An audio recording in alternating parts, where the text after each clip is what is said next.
Hello friends, infinity ક્લાસમાં હું ચિરાગ આપ સર્વે મિત્રોનું હાર્દિક સ્વાગત. આજના વિડીયોની અંદર આપણે ધોરણ 8 વિષય વિજ્ઞાનની શરૂઆત કરવા છે. કે તમે બધાએ અત્યારે બધી કોમ્પિટિટિવ એક્ઝામમાં સાંભળ્યું છે ભાઈ, જીસીઆરટી કરો અને એનસીઆરટી કરો. તો હવે તમારે જીસીઆરટી અને એનસીઆરટી અલગ અલગ કરવાની જરૂર નથી, અને એ પણ ખાસ વિજ્ઞાન માટે. કેમ? તાકી જે 6, 7 અને 8 માં જે વિષય વિજ્ઞાન આપેલો છે એ વિજ્ઞાનની ચોપડી હવે એનસીઆરટી, જો અહીંયા તમે જોઈ શકો છો એનસીઆરટી જેના આધારે એનસીઆરટી અને જીસીઆરટી ગુજરાત રાજ્ય પાઠ્યપુસ્તક બોર્ડ આ બંને મર્જ કરીને આપણું વિજ્ઞાનનું પુસ્તક બનાવેલું છે. તો હવે આપણે એનસીઆરટી અને જીસીઆરટી બંને અલગ અલગ કરવાની જરૂર નથી. બંનેનો બેઝ આપણને આ પુસ્તકમાં આપી દીધેલો છે. તો ચલો હવે આપણે શરૂઆત કરીએ. ધોરણ 8 વિષય વિજ્ઞાન અને એનું ચેપ્ટર નંબર 1, પ્રકરણ નંબર 1, કે જેનું નામ છે પાક ઉત્પાદન અને વ્યવસ્થાપન. આના વિશે આપણે જોઈશું. તો ચલો શરૂઆત કરીએ કે અહીંયા કે જે ધોરણ 8 ની ચોપડીમાં છે એ બધું જ અહીંયા લેવાનો ટ્રાય કર્યો છે. એટલે એક એક લીટી આપણે ભણીશું. એક એક લીટીમાં જેટલું પણ યાદ રાખવાનું છે એટલું આપણે યાદ રાખતા જઈશું, અને ધીરે ધીરે ધીરે આપણે શરૂઆત કરવાની છે. તો ચલો અહીંયા કે તમે અભ્યાસ કરી ચૂક્યા છો કે બધા સજીવોને ખોરાકની આવશ્યકતા હોય છે. આપણને બધાને જ ખબર છે કે બધા સજીવોને જીવન જીવવા માટે ખોરાકની આવશ્યકતા રહેલી હોય છે કે નથી? કે આપણે બધાને જ ખબર છે કે જો આપણે એક દિવસ ખોરાક વગર રહીએ તો આપણે શું જીવન જીવી શકીએ ખરા? કે ના? આપણું જીવન શું કહેવાય કે જીવન તો આપણે જીવી શકીએ પણ સારી રીતે જીવી શકતા નથી. ચલો એનાથી આગળ કે વનસ્પતિ પોતાનો ખોરાક જાતે બનાવે છે. જો ખાસ યાદ રાખજો કે વનસ્પતિ પોતાનો ખોરાક જાતે બનાવે છે. વનસ્પતિ પોતાનો ખોરાક જાતે બનાવે છે. શું તમે બધા પોતાનો ખોરાક જાતે બનાવી શકો ખરા? શું તમને યાદ છે કે લીલી વનસ્પતિ પોતાનો ખોરાકનું સંશ્લેષણ કેવી રીતે કરે છે? શું તમે બધાને ખબર છે કે વનસ્પતિ પોતાના ખોરાકનું સંશ્લેષણ કઈ રીતના કરે છે? તો પહેલો મુદ્દો શું યાદ રાખવાનો છે કે વનસ્પતિ પોતાનો ખોરાક જાતે બનાવે છે. અને વનસ્પતિ પોતાના ખોરાકનું સંશ્લેષણ કઈ રીતના કરે છે? કે ધોરણ 7 માં આપણે ભણી ચૂક્યા છીએ, બરાબર છે. અને આપણે બધા સારી રીતે ભણ્યા છે કે વનસ્પતિ પોતાનો ખોરાક કઈ પ્રક્રિયા દ્વારા બનાવે છે? તો કે વનસ્પતિ પોતાનો ખોરાક પ્રકાશ સંશ્લેષણની પ્રક્રિયા દ્વારા બનાવે છે. કઈ પ્રક્રિયા દ્વારા બનાવે છે? તો કે પ્રકાશ સંશ્લેષણની પ્રક્રિયા દ્વારા બનાવે છે. અને એ પ્રકાશ સંશ્લેષણની પ્રક્રિયા દ્વારા વનસ્પતિ પોતાનો ખોરાક જાતે બનાવે છે. અને એ ખોરાક આપણે બધા લઈએ છીએ. આપણે બધા જાતે ખોરાક બનાવતા નથી, ખાસ ધ્યાન રાખજો, બરાબર છે. તો વનસ્પતિ પોતાનો ખોરાક કઈ રીતના તૈયાર કરે છે? તો પ્રકાશ સંશ્લેષણની પ્રક્રિયા દ્વારા તૈયાર કરે છે. વનસ્પતિને પોતાનો ખોરાક તૈયાર કરવા માટે કયા કયા ઘટકોની જરૂર પડે છે તમારે કોમેન્ટ બોક્સમાં જણાવવાનું છે, બરાબર છે. અને જો ના ખબર પડે તો ધોરણ 7 નો આપણે વિડીયો અપલોડ કરેલો છે, એમાં પ્રકાશ સંશ્લેષણની પ્રક્રિયા સમજાવેલી છે, એ ખાસ જોજો, બરાબર છે.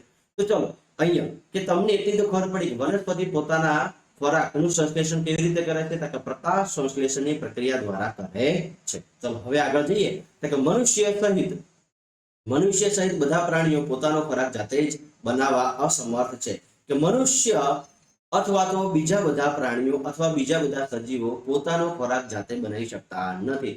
આ પૃથ્વી પર ખાલી ને ખાલી વનસ્પતિ પોતાનો ખોરાક જાતે બનાવી શકે છે, બાકી કોઈ પણ પોતાનો ખોરાક જાતે બનાવતા નથી, બરાબર છે. તો આ પ્રાણીઓ તેમનો ખોરાક ક્યાંથી મેળવે છે? ભાઈ, આ પ્રાણીઓ પોતાનો ખોરાક ક્યાંથી મેળવે છે? ચલો આપણે એક ફકરો ભણીએ. તો એક ફકરામાં આપણને કેટલું આઈએમપી લાગ્યું? તો કે પહેલો પોઈન્ટ, વનસ્પતિ પોતાનો ખોરાક જાતે બનાવે છે. વનસ્પતિ પ્રકાશ સંશ્લેષણની પ્રક્રિયા દ્વારા પોતાનો ખોરાક જાતે બનાવે છે. વનસ્પતિ સિવાય બીજો કોઈ પણ સજીવ પોતાનો ખોરાક જાતે બનાવતા નથી. અને આ જ બધા વ્યક્તિઓ, આ બધા સજીવો, આ બધા પ્રાણીઓ કોના પર આધાર રાખે છે ખોરાક માટે? કે વનસ્પતિ પર આધાર રાખે છે. કેમ વનસ્પતિ પર આધાર રાખે છે? કે આ પૃથ્વી પર ખાલી ને ખાલી વનસ્પતિ પોતાનો ખોરાક જાતે બનાવે છે, બાકી કોઈ પોતાનો ખોરાક જાતે બનાવતું નથી. ચલો પહેલો ફકરો તમે બધાને સમજાઈ ગયો હશે. ચલો હવે આગળ જઈએ. પરંતુ આપણે ખોરાક શા માટે ખાઈએ છીએ? ભાઈ, આપણે ખોરાક શા માટે ખાઈએ છીએ? તો તમે વિચારો, ખોરાક વગર કે જ્યારે તમે ઉપવાસ કરો છો, બરાબર છે, એક દિવસનો ઉપવાસ કરો છો, જ્યારે તમે કશું જ જમતા નથી ત્યારે તમારી હાલત કેવી થાય છે? આના પરથી તમે સમજી શકો છો કે હવે આપણે ખોરાક કેમ લઈએ છીએ, બરાબર છે. તો ચલો આગળ કે તમે જાણો છો કે સજીવો ખોરાકમાંથી પ્રાપ્ત શક્તિ ઉર્જાની મદદથી વિવિધ શારીરિક ક્રિયાઓ જેવી કે પાચન, શ્વસન અને ઉત્સર્જન કરે છે. અને આપણે ખોરાક વનસ્પતિ અને પ્રાણીઓ બંનેમાંથી પ્રાપ્ત કરીએ છીએ. ભાઈ આપણે ખોરાક શા માટે લઈએ છીએ? કે આપણે ખોરાક લઈશું તો એ ખોરાકમાંથી આપણને શું મળે છે? કે શક્તિ, ઉર્જા જ મળે છે. શું મળે છે ભાઈ? શક્તિ અથવા તો ઉર્જા મળે છે. અને આ શક્તિ અને ઉર્જાથી આપણા શરીરમાં શું થાય છે? ખોરાકનું પાચન થાય છે, આપણે શ્વસનની પ્રક્રિયા કરી શકીએ છીએ, આપણે ઉત્સર્જનની પ્રક્રિયા કરી શકીએ છીએ, આપણે રમવું, ચાલવું, દોડવું જેવી શારીરિક ક્રિયાઓ, આ બધી જ ક્રિયાઓ છે એના મદદથી ઉર્જાની, શક્તિની મદદથી કરી શકીએ છીએ. બરાબર છે? તો હવે તમને બધાને સમજાઈ ગયું હશે કે આ ઉર્જા અને શક્તિ ક્યાંથી મળે છે? કે ખોરાક ખાવાથી મળે છે. એટલા માટે આપણે ખોરાક ખાઈએ છીએ. અને આપણે બધા ખોરાક ક્યાંથી લઈએ છીએ? વનસ્પતિ અને પ્રાણીઓ જોડેથી લઈએ છીએ. ચલો, વનસ્પતિ જોડે તો તમને બધાને સમજાયું હશે. બરાબર છે? કે વનસ્પતિ જોડેથી આપણે કયો કયો ખોરાક લઈએ છીએ? કે ઘઉં છે, ચોખા છે, બાજરી છે, મકાઈ છે, શાકભાજી છે, ફળો છે. આ બધી જ વસ્તુ આપણે કોના જોડેથી લઈએ છીએ? વનસ્પતિ જોડેથી લઈએ છીએ. પણ સાહેબ પ્રાણીઓ, તો ભાઈ પ્રાણીઓને યાદ કરો તમે બધા. બરાબર છે? કે જ્યારે તમારે દૂધ જોઈતું હોય, દૂધ કોઈ વનસ્પતિ પર લાગે છે ખરું? દૂધ કોઈ વનસ્પતિમાં મળે છે? કે ના.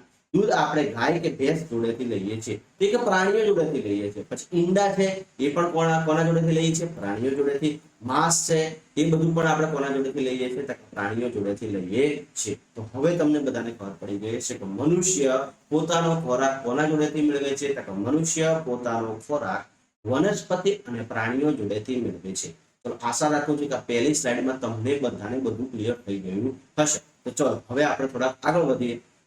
અહીંયા બુજો અને પહેલી જોજો, આપણને થોડી ચોપડીમાં મજા આવે એટલે કે બે કેરેક્ટર અંદર ઘુસાડેલા છે, બુજોનું અને પહેલીનું. બરાબર છે? કે આપણને બધાને ખોરાકની આવશ્યકતા છે, તો પછી આપણે આપણા દેશમાં મોટી સંખ્યામાં માણસોને ખોરાક કેવી રીતે ઉપલબ્ધ કરાવી શકીએ? તમારા મગજમાં એ થતું હશે ભાઈ આપણી આ ભારત દેશ આખા વિશ્વમાં તો ઘણા બધા વ્યક્તિઓ રહે છે, તો બધાને ખોરાક આપણે કઈ રીતના પહોંચાડી શકીએ? બુજોની જે પ્રશ્ન થયો એ તમને પણ થવો જોઈએ કે હા ભાઈ વાત તો સાચી છે આ બુજોની. બરાબર છે?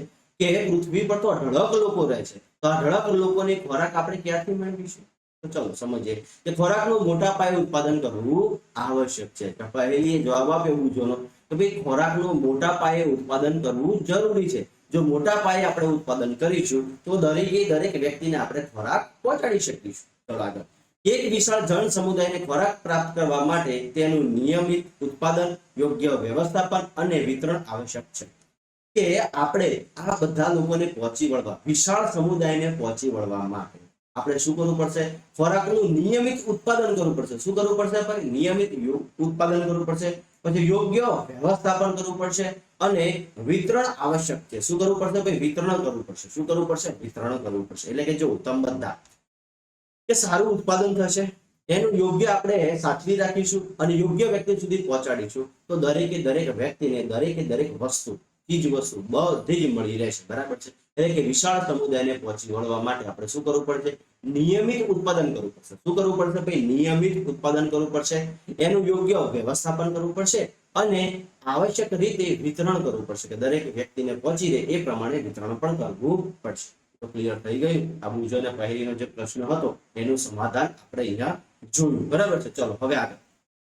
ઈસવીસન પૂર્વે 10,000 સુધી લોકો ભટકતું જીવન જીવતા હતા. ભાઈ ઈસવીસન પૂર્વે ખબર પડે ને બધાને કે ઈસુ ખ્રિસ્તનો જન્મ થયો ત્યારથી ઈસવીસન ચાલુ થયો અને એના પહેલાનો સમયગાળો એને આપણે શું કહીએ છીએ?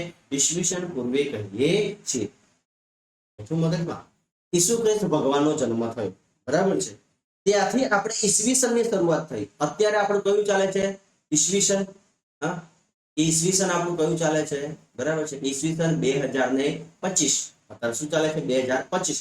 તો 2025 માં આપણે ઈસુ ખ્રિસ્તના ભગવાનના જન્મના અત્યારે કેટલા વર્ષ થઈ ગયા? તો કે 2025 વર્ષ થઈ ગયા. કેટલા થઈ ગયા? 2025 વર્ષ થઈ ગયા. તો એ ઈસુ ખ્રિસ્ત ભગવાનનો જન્મ થયો ત્યારથી અત્યાર સુધી 2025 થયા. બરાબર? કે 2025 વર્ષ આપણે જીવીએ છીએ. તો ઈસુ ખ્રિસ્ત ભગવાનનો જન્મ થયો એના પહેલાનો સમયગાળો એને આપણે શું કહે છે? ઈસવીસન પૂર્વે. બરાબર છે? અને એ ઈસવીસન પૂર્વેના કેટલા? 10,000. તો તમે વિચાર કરો, એ 10,000 અને આ 2025 એનો સરવાળો મારો. એટલા વર્ષ પહેલાની વાત છે. અને એટલા વર્ષ પહેલા વ્યક્તિઓ કેવું જીવન જીવતા હતા? કે ભટકતું જીવન જીવતા હતા. તેઓ ખોરાક તેમજ રહેણાંકની શોધમાં સમૂહમાં એક સ્થાનેથી બીજા સ્થાને વિચરણ કરતા હતા. શેની શોધમાં ભાઈ? કે ખોરાક અને રહેઠાણની શોધમાં સમૂહમાં એક સ્થાનેથી બીજા સ્થાને વિચરણ કરતા હતા. વિચરણ કરતા એટલે શું? ખોરાક આપણને હમણાં જ આપણે ભણ્યા બરાબર છે કે ખોરાક વગર કોઈ પણ મનુષ્ય કે કોઈ પણ સજીવ જીવી શકે એમ નથી અને ખોરાક કોણ બનાવે છે ભાઈ તો વનસ્પતિ જાતે જ બનાવે છે તો આ લોકો શું કરતા હતા ખોરાક અને રહેઠાણની શોધમાં એક જગ્યાએથી બીજી જગ્યાએ જતા હતા પણ ત્યાં જંગલી પ્રાણીઓનો શું હતો ખતરો હતો એટલે આ લોકો એકલા નહીં પણ સમૂહમાં એક જગ્યાએથી બીજી જગ્યાએ ભટકતું જીવન જીવતા હતા ચલો તેઓ કાચા ફળ શાકભાજી ખાતા હતા ભાઈ તેઓ ખાતા શું હતા કે કાચા ફળ અને શાકભાજી ખાતા હતા શું ખાતા હતા કાચા ફળ અને શાકભાજી ખાતા હતા અને તેઓ ખોરાક માટે પ્રાણીઓનો શિકાર કરવા લાગ્યા અને ધીરે ધીરે ખોરાક માટે કોનો શિકાર કરવા લાગ્યા કે પ્રાણીઓનો શિકાર કરવા લાગ્યા ત્યારબાદ તેઓ ખેતી કરી ત્યારબાદ તેઓ શેની શરૂઆત કરી ખેતીની શરૂઆત કરી ખાસ યાદ રાખજો શેની શરૂઆત કરી ખેતીની શરૂઆત કરી પછી ખેતીમાં એ લોકો ડાંગર ઘઉં અને અન્ય ખાદ્ય પાકોનું ઉત્પાદન કરી શક્યા અને આ પ્રકારે ખેતીની શરૂઆત થઈ ભાઈ ખેતીની શરૂઆત કઈ રીતના થઈ ખબર પડી બધાને કે ઈસવીસન પૂર્વે 10,000 વર્ષ પહેલા લોકો કેવું ભટકતું જીવન જીવતા હતા કેમ ભટકતું જીવન જીવતા હતા કે ખોરાક અને રહેઠાણની શોધમાં એ લોકો એક જગ્યાએથી બીજી જગ્યાએ જતા હતા ધીરે ધીરે એ લોકો પ્રાણીઓનો શિકાર કરવા લાગ્યા જેમ એ લોકો જોજો આખી ઘટના કઈ રીતના બને છે કે ભટકતું જીવન જીવતા હતા જ્યાં ખોરાક મળે ત્યાં રહેવાનું પછી આગળ જવાનું ફરી ખોરાક મળે ત્યાં રહેવાનું પછી એકલા એકલા જતા હતા એટલે પ્રાણીઓનો સમૂહ જંગલી પ્રાણીઓ અમને મારી નાખતા હતા એટલે એ લોકો સમૂહમાં જવાનું ચાલુ કર્યું સમૂહમાં એક જગ્યાએથી બીજી જગ્યાએ જાય સમૂહમાં એક જગ્યાએથી બીજી જગ્યાએ ખોરાક મળે ત્યારે ખાય પાણી પીવે અને આગળ વધે ખોરાક ખાય પાણી પીવે આગળ વધે આ જ રીતે પછી જંગલી પ્રાણીઓ એમને આક્રમણ કરતા હતા આ લોકોએ એમનો શિકાર કરવા લાગ્યો અને પછી પ્રાણીઓનો શિકાર કરી અને એમને ખાવા લાગ્યા પછી ધીરે ધીરે આ લોકોએ શું કર્યું વસવાટ કરવાનું ચાલુ કર્યું અને પછી ખેતી કરવાની ચાલુ કરી અને ખેતીમાં એ લોકોએ સૌપ્રથમ કયા કયા પાકો ડાંગર અને ઘઉંની ખેતી કરવા લાગ્યા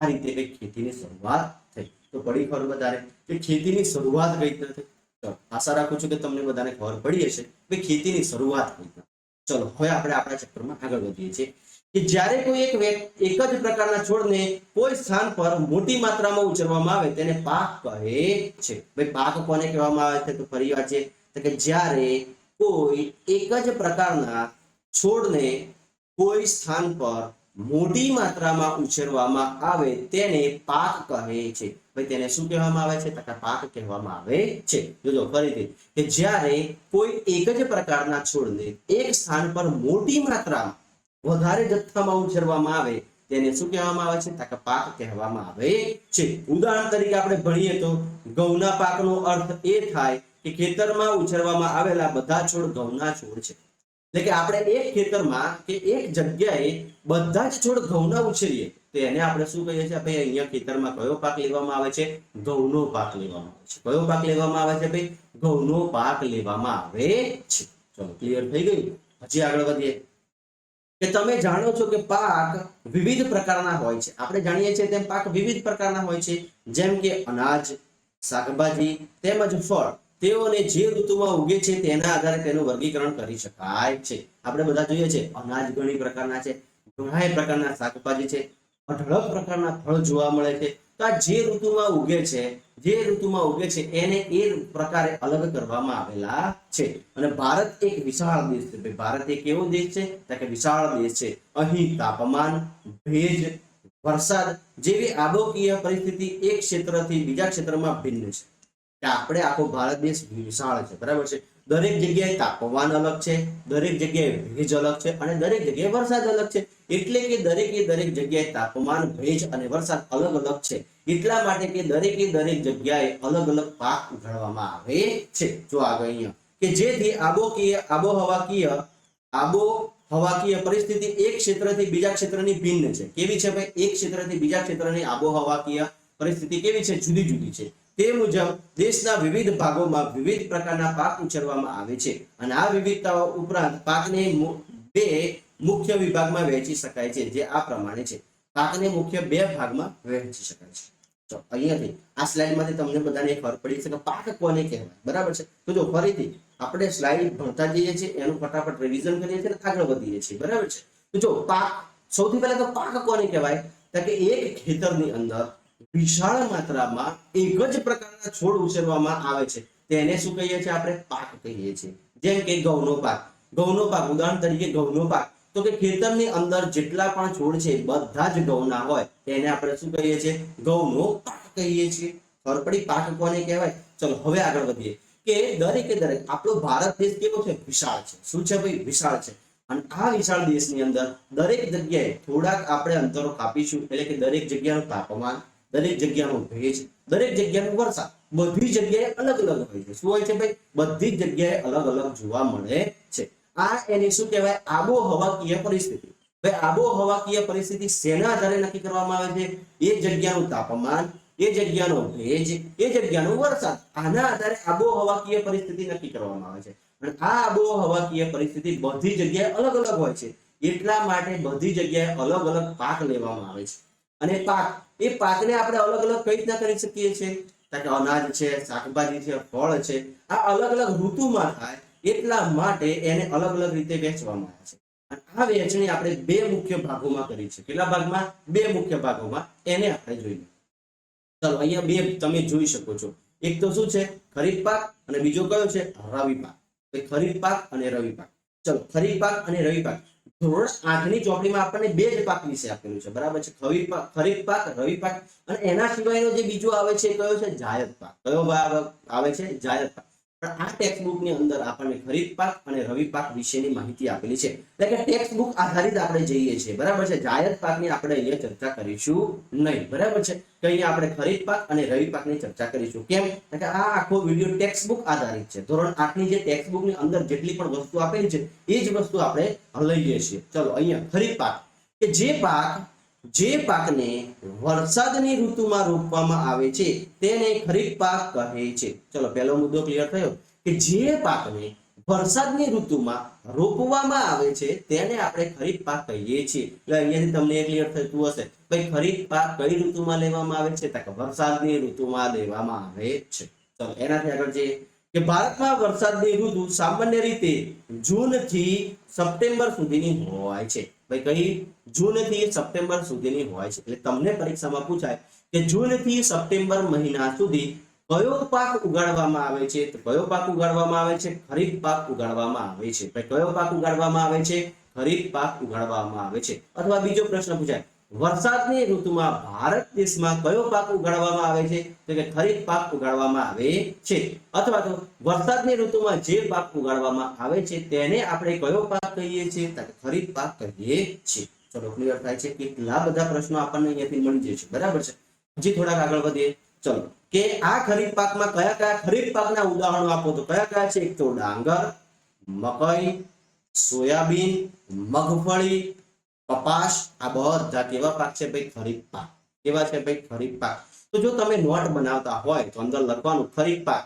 એમાં પહેલો મુદ્દો લખવાનો કે જે પાકને વરસાદની ઋતુમાં રોપવામાં આવે છે તે પાકને ખરીફ પાક કહે છે. ભારતમાં વરસાદની ઋતુનો તાપમાન એટલે વરસાદની ઋતુનો સમયગાળો જૂન થી સપ્ટેમ્બર સુધીનો હોય છે. ખરીફ પાકના ઉદાહરણ ડાંગર, મકઈ, સોયાબીન, મગફળી અને કપાસ છે. ક્લિયર થઈ ગયું? તો ખરીફ પાક વિશે જે પણ માહિતી હતી બધી તમને અહીંયા ક્લિયર થઈ ગઈ હશે. તો ચલો હવે આપણે થોડા આગળ વધીએ અને વાત કરીએ રવિ પાક વિશે. ચલો રવિ પાક કે શિયાળામાં રોપવામાં આવતા પાકને રવિ પાક કહે છે. ભાઈ શિયાળામાં રોપવામાં આવતા પાકને કયો પાક કહેવામાં આવે છે? રવિ પાક કહેવામાં આવે છે. અને આ રવિ પાક કયા મહિનાથી કયા મહિના સુધી? ઓક્ટોબર થી માર્ચ સુધીમાં કરવામાં આવે છે. જોજો હા, ખરીફ પાક કઈ ઋતુમાં કયા મહિનાથી કયા મહિના સુધી? જૂન થી સપ્ટેમ્બર સુધી. કયા? જૂન થી સપ્ટેમ્બર સુધી ખરીફ પાક કરવામાં આવે છે. રવિ પાક કયા મહિના સુધી? ઓક્ટોબર થી માર્ચ મહિના સુધી કરવામાં આવે છે. અને શિયાળામાં રોપવામાં આવતા પાકને આપણે શું કહીએ છીએ ભાઈ? રવિ પાક કહીએ છીએ. વરસાદની ઋતુમાં રોપવામાં આવતા પાકને આપણે ખરીફ પાક કહીએ છીએ. ચલો રવિ પાકના ઉદાહરણ છે ઘઉં, ચણા, વટાણા, રાઈ, અળસી, આ બધા કેવા પાક છે? રવિ પાક છે. બરાબર છે? ચલો હવે આ બંનેના તફાવત સ્વરૂપે આપણે યાદ રાખીએ. આ બાજુ આપણે ખરીફ પાક જોઈશું, આ બાજુ આપણે રવિ પાક જોઈશું. ચલો ખરીફ પાક વરસાદની ઋતુમાં લેવામાં આવે છે. રવિ પાક શિયાળાની ઋતુમાં લેવામાં આવે છે. ખરીફ પાક જૂન મહિનાથી સપ્ટેમ્બર મહિના સુધી લેવામાં આવે છે. રવિ પાક ઓક્ટોબર થી માર્ચ મહિના સુધી લેવામાં આવે છે. ખરીફ પાકના ઉદાહરણો ડાંગર, મકઈ, સોયાબીન, મગફળી, કપાસ. રવિ પાકના ઉદાહરણો ઘઉં, ચણા, વટાણા અને અળસી. ક્લિયર થઈ ગયો તફાવત. એટલે આપણને પરીક્ષામાં પૂછાઈ શકે કે ભાઈ ખરીફ પાક અને રવિ પાકનો તફાવત લખો. બરાબર છે, કે ખરીફ પાક અને રવિ પાકનો તફાવત લખો તો આપણે આસાનીથી લખી શકીશું. ચલો આગળ, કે તદ ઉપરાંત ઉનાળામાં ઘણા સ્થળોએ કઠોળ અને શાકભાજી ઉગાડવામાં આવે છે. ઉનાળામાં જે કઠોળ અને શાકભાજી ઉગાડવામાં આવે છે એને આપણે જીકેની ભાષામાં જો કહીએ તો એને જાયદ પાક કહેવામાં આવે છે. શું કહેવામાં આવે છે ભાઈ? જાયદ પાક કહેવામાં આવે છે. ઉનાળાની ઋતુમાં કયા પાકો લેવામાં આવે છે? કઠોળ અને શાકભાજી ઉગાડવામાં આવે છે. શું ઉગાડવામાં આવે છે ભાઈ? કઠોળ અને શાકભાજી ઉગાડવામાં આવે છે. ક્લિયર થઈ ગયું છે? આશા રાખું છું કે ખરીફ પાક રવિ પાક વિશે તમને બધી જ ડિટેલ માહિતી જે ધોરણ 8 ની ટેક્સ્ટબુકમાં આપેલી છે બધી જ ક્લિયર થઈ ગઈ હશે. તો ચલો હવે આપણે આગળ વધીએ. ચલો આગળ, તો અહીંયા બુજોને પ્રશ્ન થયો કે ડાંગરને શિયાળામાં શા માટે ઉછેરવામાં આવતી નથી? ચલો આ ડાંગરને આપણે ઉનાળામાં કેમ નથી ઉછેરતા? તો પહેલી એનો ફર્સ્ટ ક્લાસ મજાનો જવાબ આપે છે કે ડાંગરને વધારે માત્રામાં પાણીની જરૂર, વધારે માત્રામાં શેની જરૂર પડે છે ભાઈ? પાણીની જરૂર પડે છે. તેથી તેને માત્ર ચોમાસામાં જ ઉગાડવામાં આવે છે. બુજોને પ્રશ્ન હતો ભાઈ ડાંગરને આપણે કેમ શિયાળામાં ઉગાડી શકતા નથી? કે ડાંગરને વધારે માત્રામાં શું શેની જરૂર પડે? પાણીની જરૂર પડે. શેની જરૂર પડે ભાઈ? પાણીની જરૂર પડે.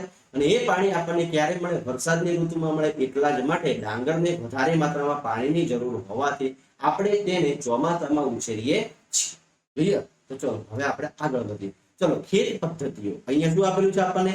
ખેત પદ્ધતિઓ આપેલી છે જે નીચે મુજબની છે. ચલો ખેત પદ્ધતિઓ છે તો પહેલી ખેત પદ્ધતિ આપણને જોવા મળે છે ભૂમિને તૈયાર કરવી. શું છે ભાઈ? જમીનને એટલે કે ભૂમિને તૈયાર કરવી. બીજી છે રોપણી એટલે કે વાવણી. ત્રીજી છે કૃત્રિમ અને કુદરતી ખાતર આપવું. ચોથી છે સિંચાઈ. પાંચમી છે નીંદણ રક્ષક. છઠ્ઠું છે લણણી અને સાતમું છે સંગ્રહ. કે ખેત પદ્ધતિઓ કેટલી છે? 7 છે. કેટલી છે ભાઈ? 7 જોવા મળે છે. એટલે સાથે સાથ યાદ રાખવાની છે. પહેલું તો શું છે? જમીનને તૈયાર કરવી એટલે કે ભૂમિને તૈયાર કરવી. જમીનને તૈયાર કરવી, સૌથી પહેલા જમીનને તૈયાર કરવી. પછી શું થાય છે? વાવણી એટલે કે રોપણી થાય છે. પછી એને શું કરવામાં આવે છે? કૃત્રિમ અથવા તો કુદરતી ખાતર આપવામાં આવે છે. પછી એને સિંચાઈ એટલે કે પાણી આપવામાં આવે છે. પછી એમાં નીંદણથી રક્ષણ કરવામાં આવે છે. પછી એની લણણી કરવામાં આવે છે અને પછી એનો સંગ્રહ કરવામાં આવે છે. એક પછી એક મુદ્દા આપણે ડિટેલમાં જોવાના છે. શું કરવાનું છે? ડિટેલમાં આપણે જોવાના છે. પણ અહીંયા તમને આ બધી જ વસ્તુ ક્લિયર હોવી જોઈએ. અને આ બધી જ વસ્તુ જે લોકોએ ખેતી કરો છો એ લોકોને બધાને ખબર જ હશે. ખેતી નહીં કરતા હોય ને પણ ખેતી કરતા જોયેલું હોય ને એમને પણ ખબર પડે કે જે લોકો ગામડામાં રહેતા હોય ને એને આ બધી તૈયાર કરવાની જરૂર નથી. કેમ? કે સૌથી પહેલા આપણે જમીન ખેડીને તૈયાર કરીએ એટલે કે જમીનને તૈયાર કરીએ. પછી એની અંદર વાવણી અથવા રોપણી કરીએ આપણે, બરાબર છે. પછી એને કુદરતી અથવા કૃત્રિમ ખાતર આપીએ. પછી એને પાણી આપીએ. પાણી આપી છે એટલે વધારાના જે આપણે ઘઉંના છોડ નાખ્યા છે એના કરતા વધારાનું જેવું કે એને આપણે નીંદણ કહીશું એ નીંદણથી એને દૂર કરવું પડશે. પછી એને કાપવા પડશે. પછી એનો સંગ્રહ કરવો પડશે.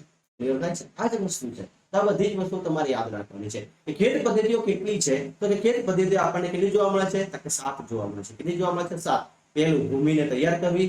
બીજી રોપણી. ત્રીજી કુદરતી અથવા તો કૃત્રિમ ખાતર આપવું. ચોથી સિંચાઈ. પાંચમું નીંદણથી રક્ષણ. છઠ્ઠું લણણી અને સાતમું સંગ્રહ. બરાબર છે. હવે થોડા આગળ વધીએ. કે પાકને ઉછેરવા માટે ખેડૂત દ્વારા અનેક પ્રવૃત્તિઓ સમયાંતરે કરવામાં આવે છે. તમે જાણો છો કે આ પ્રવૃત્તિઓ એક જ પ્રકારની છે જેને માળી તેને સુશોભન વનસ્પતિને તમારા ઘર આંગણે ઉછેરવા માટે કરતો હોય છે. અને આ પ્રવૃત્તિઓ અથવા કાર્યને ખેત પદ્ધતિઓ તરીકે ઓળખવામાં આવે છે. તમે એક નાનો છોડ જે આપણે માળી જોયા હોય છે, બરાબર છે, કે માળી જેમ છોડની માવજત કરે છે એ જ રીતે ખેડૂત એના ખેતરમાં માવજત કરે છે. માળી એક છોડને પાછળ જે મહેનત કરે છે એ ખેડૂત એના ખેતરમાં અસંખ્ય છોડો માટે કરે છે એટલે કે પાક માટે કરે છે. બધાની પદ્ધતિ તો સેમ જ છે. વસ્તુ તો આ જ આવવાની છે. આ જ પદ્ધતિને આપણે શું કહીએ છીએ? ખેત પદ્ધતિઓ કહીએ છીએ. તમારે એક નાનો છોડ રોપવો હોય કે વિશાળ સંખ્યામાં છોડ રોપાય એટલે કે જેને પાક રોપવો હોય બધામાં એક જ પદ્ધતિ અપ્લાય થશે. અને જેને આપણે શું કહીએ છીએ? ખેત પદ્ધતિઓ કહીએ છીએ. શું કહીએ છીએ ભાઈ? ખેત પદ્ધતિઓ કહીએ છીએ. તો ચલો હવે આપણે ખેત પદ્ધતિઓની ચર્ચા કરીએ. કે સૌથી પહેલો મુદ્દો છે અને પહેલો મુદ્દો છે કયો છે?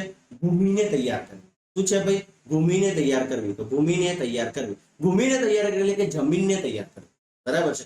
કે પાક ઉગાડતા પહેલા ભૂમિ એટલે કે જમીનને તૈયાર કરવી એ પ્રથમ તબક્કો છે. એટલે કે તમને પરીક્ષામાં પૂછાય કે ખેત પદ્ધતિનો પ્રથમ તબક્કો કયો અથવા તો પાક ઉછેરતા પહેલા પાક ઉછેરવા માટેનો પ્રથમ તબક્કો કયો? તો કે ભાઈ જમીનને તૈયાર કરવી. આ જમીનને તૈયાર કરી એટલે શું કે માટીને ઉપર નીચે કરવી અને પોચી બનાવી તે ખેતીનું મહત્વપૂર્ણ કાર્ય છે.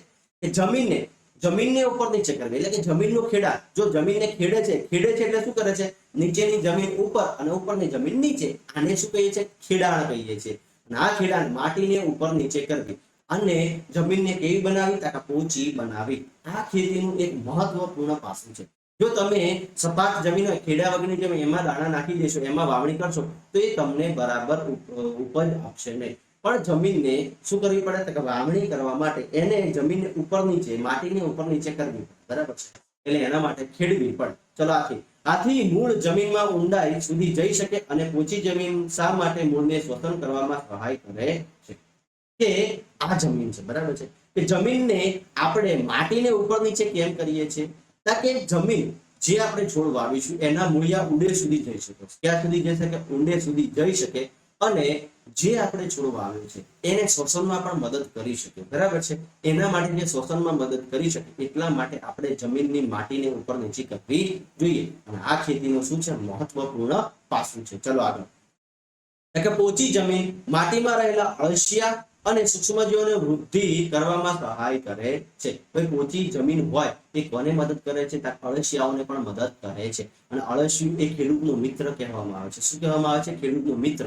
કેમ ખેડૂતનો મિત્ર? કે અળસિયું પણ જમીનને પોચી કરવામાં મદદ કરે છે. અને પોચી જમીન હશે તો સૌથી વધારે અળસિયા ત્યાં આપણને જોવા મળશે. અને એ પણ શું કરશે? વધારે જમીનને પોચી કરી નાખશે. અને વધારે જમીનને પોચી કરશે એટલે એ છોડના મૂળિયા છેક સુધી જશે અને એને શ્વસન કરવામાં પણ મદદ કરી શકે. બરાબર છે? ચલો આ સજીવો ખેડૂતના મિત્રો છે. ભાઈ અળસિયા શું છે? ખેડૂતના મિત્રો છે. કારણ કે તે માટીને ઉપર નીચે કરીને પોચી કરે છે. અળસિયા શું કરે છે? માટીને ઉપર નીચે કરીને પોચી કરે છે અને તેમાં સેન્દ્રિય પદાર્થો ઉમેરે છે. અને પરંતુ શા માટે માટીને ઉપર નીચે અને પોચી કરવી આવશ્યક છે? હવે તમને બધાને ખબર પડી કે જમીન કે માટીને ઉપર નીચે કરી પોચી કરવી કેમ આવશ્યક છે. અને અળસિયા કેમ ખેડૂતના મિત્રો કહેવામાં આવે છે? અળસિયા ખેડૂતના મિત્રો એટલા માટે કહેવામાં આવે છે કે અળસિયા પણ જમીનને પોચી બનાવે છે. બરાબર છે? અને એની અંદર સેન્દ્રિય પદાર્થોને ભેળવે છે. એટલા માટે અળસિયા એ ખેડૂતના મિત્રો કહેવામાં આવે છે. ચલો એનાથી આગળ જઈએ કે તમે અગાઉના ધોરણમાં અભ્યાસ કરી ચૂક્યા છો કે માટીમાં ખનિજો, પાણી, હવા તથા કેટલાક સજીવો જોવા મળે છે. તદુપરાંત મૃત વનસ્પતિઓ તેમજ પ્રાણીઓ જમીનમાં સજીવોના વિઘટન પામે છે. આપણે જોયું કે ભાઈ જમીનની અંદર ખનિજ જોવા મળે છે, પાણી જોવા મળે છે, હવા જોવા મળે છે. આ બધું જ કોને જરૂરી છે? વનસ્પતિને જરૂરી.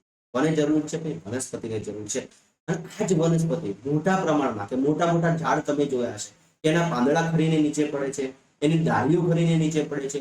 આ બધું જ ધીરે ધીરે મૃત થાય છે. શું થાય છે? મૃત થાય છે. અને એમાં ધીરે ધીરે સડવા લાગે છે અને એ સેન્દ્રિય પદાર્થો પાછા જમીનમાં જાય છે અને એ જ જમીનને પૂરતા પ્રમાણમાં પોષક તત્વો પૂરા પાડે છે. બરાબર છે? તો અહીંયા છે કે રીતે મૃત સજીવોમાં રહેલા કેટલાક પોષક તત્વો મુક્ત થઈ ફરીથી જમીનમાં ભળી જાય છે અને આ પોષક દ્રવ્યો વનસ્પતિ દ્વારા ફરી શોષણમાં પામે છે.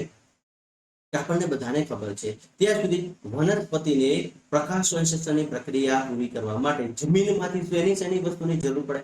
કે સેન્દ્રિય પદાર્થો અને પાણીની જરૂર પડે. એટલે કે ખનિજ દ્રવ્યો અને પાણીની જરૂર પડે. આ ખનિજ દ્રવ્યો જેમ જેમ વનસ્પતિ લે છે એમ જમીનમાંથી તો ખૂટવાના જ છે. કે જેમ જેમ તમે કઈ પણ વસ્તુ ખાતા હો એમ એ વસ્તુ ખૂટે કે ના ખૂટે? કે ખૂટે. એ જ રીતે વનસ્પતિ જેમ જેમ જમીનમાંથી ખનિજો અને પાણીનું શોષણ કરશે એ જ રીતે જમીનમાંથી પાણી અને ખનિજ દ્રવ્ય ખૂટશે. તો આ ખનિજ દ્રવ્યો જે ખૂટે છે એ ખનિજ દ્રવ્યોની પૂર્તિ કઈ રીતના થાય છે? કે એ જ વનસ્પતિના નકામા પદાર્થો જમીન પર પડે છે. એ ધીરે ધીરે મૃત થાય છે અને એમાંથી એ ધીરે ધીરે સેન્દ્રિય પદાર્થોમાં ફેરવાઈ જાય છે અને એ સેન્દ્રિય પદાર્થો જમીનમાં ભળી જાય છે અને જમીનમાં ભળી ગયા પછી એનું ધીરે ધીરે શોષણ કરવામાં આવે છે, શોષે છે. બરાબર છે? એ ધીરે ધીરે શોષે છે અને પછી વનસ્પતિમાં ફરીથી લે છે. આ જ ઘટના આખી ક્રમશઃ ચાલતી રહે. હવે આગળ વધીએ. જમીનમાં કેટલાક સેન્ટીમીટર સુધી ઉપરની સપાટી વનસ્પતિના વૃદ્ધિમાં સહાય કરે છે. તેને ઉપર નીચે કરવાથી અને પોચી કરવાથી પોષક તત્વો ભૂમિ ઉપરની તરફ આવી જાય છે, જેથી વનસ્પતિ આ પોષક દ્રવ્યોનું ઉત્પાદન કરી શકે છે. શું આખી જમીનમાં પોષક દ્રવ્યો હોય છે? કે ના, જમીનના ઉપલા પોપડામાં જ આ પોષક તત્વો હોય છે. એ એને ઉપર નીચે કરવાથી એને સમયાંતરે એમાં નવા પોષક તત્વો આવે છે, ફરી એ વનસ્પતિ શોષણ કરે છે, ફરી એને ઉપર નીચે કરવાથી ફરી નવા પોષક તત્વો આવે છે. આ જ રીતે વનસ્પતિને પોચી કરી અને એમાં પોષક તત્વો ઉમેરવામાં આવે છે. અને વધારે માત્રામાં પોષક તત્વો ખૂટી જાય તો આપણે એમાં ખાતરને છાણિયું ખાતર કે કૂતરી ખાતર નાખીએ છીએ. એ આગળ આપણે જોઈએ છીએ. બરાબર છે. ચલો આગળ. ક્યાં માટીને ઉપર નીચે અને પોચી કરવી પાક રોપવા માટે અત્યંત મહત્વપૂર્ણ છે. હવે તમને બધાને સમજાઈ ગયું હશે કે જમીનને ઉપર નીચે કરવી, પોચી કરવી કેમ જરૂરી છે. ચલો આગળ. કે માટીને ઉપર નીચે અને પોચી કરવાની ક્રિયાને ખેડાણ કહીએ છીએ. બરાબર છે. પરીક્ષામાં પૂછાય ખેડાણ એટલે શું? કે માટીને ઉપર નીચે અને પોચી કરવાની ક્રિયાને ખેડાણ કહે છે. કે ખેડાણ કોને કહેવાય છે? કે માટીને ઉપર નીચે અને પોચી કરવાની ક્રિયાને ખેડાણ કહે છે. અને આ પ્રક્રિયાને હળ ચલાવીને કરવામાં આવે છે. ભાઈ જમીનમાં માટીને ઉપર નીચે અને પોચી કરવાની ક્રિયાને શું કહે છે? ખેડાણ કહે છે. અને આ પ્રક્રિયાને આપણે કઈ શેના દ્વારા કરીએ છીએ? તો કે હળ ચલાવીને કરીએ છીએ. શેના દ્વારા કરીએ છીએ? હળ ચલાવીને કરીએ છીએ. હળ લાકડાના અથવા તો લોખંડના બનેલા છે. ભાઈ હળ શેના બનેલા હોય છે? લાકડા અથવા તો લોખંડના બનેલા હોય છે. જો માટી અત્યંત સૂકી હોય તો ખેડને અગાઉ તેને પાણી આપવાની જરૂર પણ પડી શકે છે.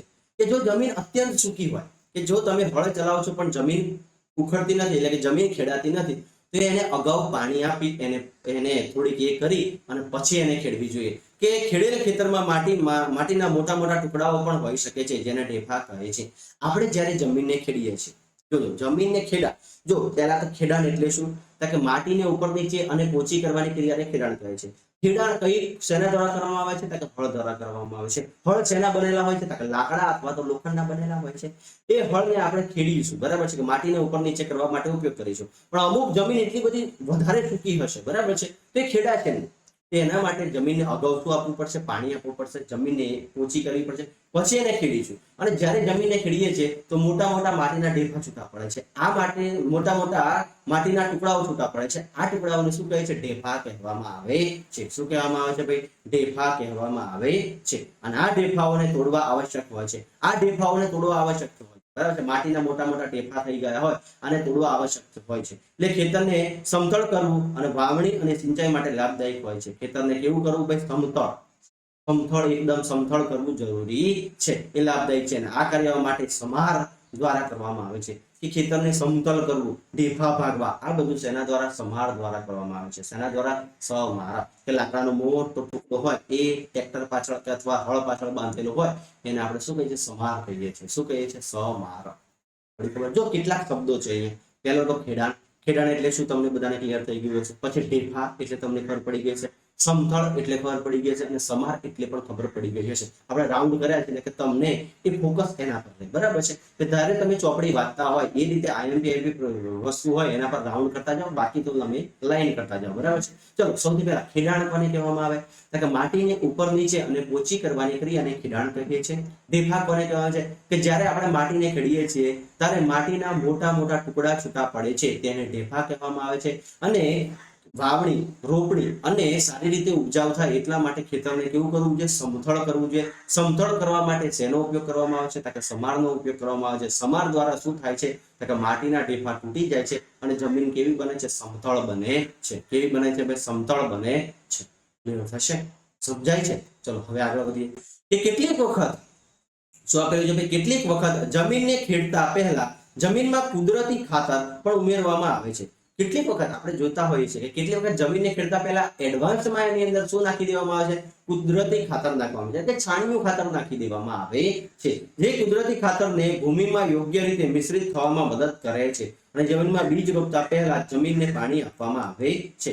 અમુક વાવણી કરતા હોય ને તેના પહેલા ખેડૂતને ખબર જ હોય, કેમ કે ખેડૂત રોજે રોજ ખેતી કરતો. તમને બધાને કેવી ખબર હોય કે આપણે ભણવું છે, આજે વિજ્ઞાનનો પિરિયડ છે તો વિજ્ઞાનની ચોપડી, વિજ્ઞાનનો ચોપડો, બોલપેન, પેન્સિલ આ બધું લઈને જવું. એ જ રીતે ખેડૂતને ખબર જ છે કે મારે પાક કરવો છે, અગાઉ મેં પાક કર્યો તો એમાં મને ઉત્પાદન ઓછું મળ્યું છે, તો એડવાન્સમાં એ જમીન અંદર તો ખેડૂતને ખબર પડી જશે કે ભાઈ મેં આ પાકની અંદર જ્યારે આગળનો પાક લીધો છે ત્યારે મને ઉત્પાદન ઓછું મળ્યું છે.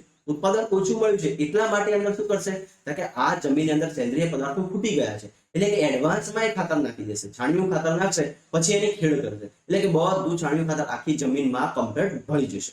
અને પછી એના અંદર પાણી આપી દે છે અને પછી વાવણી કરે છે. એટલે કે એ પાક હવે જે પાક લેશે એ પુષ્કળ પ્રમાણમાં થાય એટલા માટે અગાઉ જમીનની અંદર છાણિયું ખાતર એટલે કે કુદરતી ખાતર અને પાણી આપવામાં આવે છે. ક્લિયર થઈ ગઈ? ચલો હવે થોડુંક આપણે આગળ વધીએ કે ખેતીના ઓજારો. ભાઈ શું છે ભાઈ? ખેતીના ઓજારો કે સારું ઉત્પાદન મેળવવા માટે બીજ રોપતા પહેલા માટીના ઢેફાને તોડવા આવશ્યક છે. આ કાર્ય વિધિ ઓજારોની મદદથી કરે છે. તો ખેતીના ઓજારો કયા કયા છે ભાઈ? હળ, હરપિયો, કલ્ટિવેટર એટલે કે દાંતી આ કાર્ય માટે ઉપયોગી લેવાતા ઓજારો છે કે જે જમીનને આપણે ખેડાણ કરવી, બરાબર છે, ખેડાણ કરવી છે. તે ખેડાણ કરવા માટે ખેતીના ઓજારો કયા કયા છે? તો કે હળ, ખરપિયો અને કલ્ટિવેટર. કયા કયા છે ભાઈ? હળ, ખરપિયો અને કલ્ટિવેટર. તો ચાલો એના વિશે આપણે સમજીએ. બરાબર છે કે હળ સૌથી પહેલા જો અહીંયા આપેલું છે આ હળ, બાજુનો તમે ફર્સ્ટ ક્લાસ મજાનું હળ જોતા હશો, ચિત્રમાં તમે જોઈને તમને અંદાજો આવી ગયો છે. આ આપણે વધારે જોવા નથી, ચિત્ર જો એટલે તમને ખબર પડી જાય કે હળ શું કાર્ય કરે છે. બરાબર છે. કેમ કે આપણે ઓલરેડી આપણા ઘરે કે આપણી આજુબાજુ આ વસ્તુ જોયેલી જ છે.